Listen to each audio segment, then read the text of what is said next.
தேவ ஊழியம் சிலுவையா, சிங்காசனமா? இந்த தத்துவத்திற்கு மிகச்சிறந்த உதாரணமாக நாம் இயேசு கிறிஸ்துவையும் அவருடைய சீடர்களான யாக்கோபு, யோவான் ஆகியோரையும் பார்க்கலாம். 1. சிங்காசனமாக பார்த்த சீடர்கள்.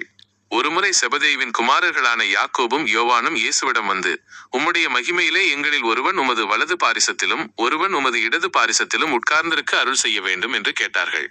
அவர்கள் தேவ ஊழியத்தை ஒரு சிங்காசனமாக, அதாவது அதிகாரம் மற்றும் பெருமைக்குரிய இடமாக பார்த்தார்கள்.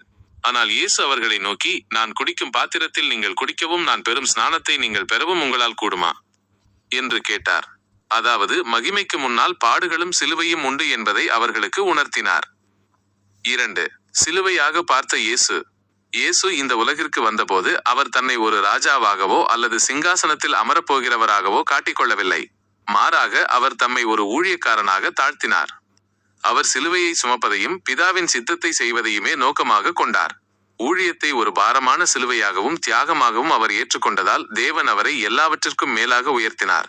சிலுவையை தேர்ந்தெடுத்தவருக்கு தேவன் பரலோகத்தில் நித்திய சிங்காசனத்தை தந்தார். 3. தத்துவத்தின் விளக்கம். சிலுவையாக பார்த்தால் சிங்காசனம். நாம் ஊழியத்தை ஒரு தியாகமாகவும் பாரமாகவும் தாழ்மையோடும் சிலுவையாக அணுகும்போது தேவன் நம்மை உயர்த்தி சிங்காசனத்தில் அமர்த்துவார்.